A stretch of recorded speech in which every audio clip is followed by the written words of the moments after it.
ಹೂವಿನ ಬಟ್ಲಲ್ಲಿ ಕಿತ್ತು ತಂದೆ ನಕ್ಷತ್ರನೆಲ್ಲ, ಕಟ್ಟಿ ಮುಗ್ಸೋ ಹೊತ್ತಿಗೆ ಬೆಳಕಾದೋಯ್ತಲ್ಲ, ಎಲ್ಲ ಮಾಯವಾಯ್ತಲ್ಲ.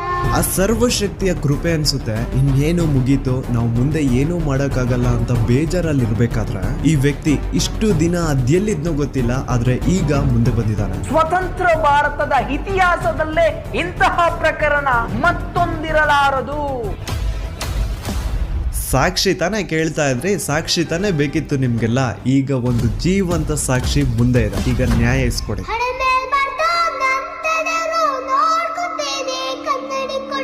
ಅದೇ ಒಂದು ನೇತ್ರಾವತಿ ನದಿ ತೀರದಲ್ಲಿ ಡೈಲಿ ಒಂದು ಹೆಣ ಬೀಳೋದು.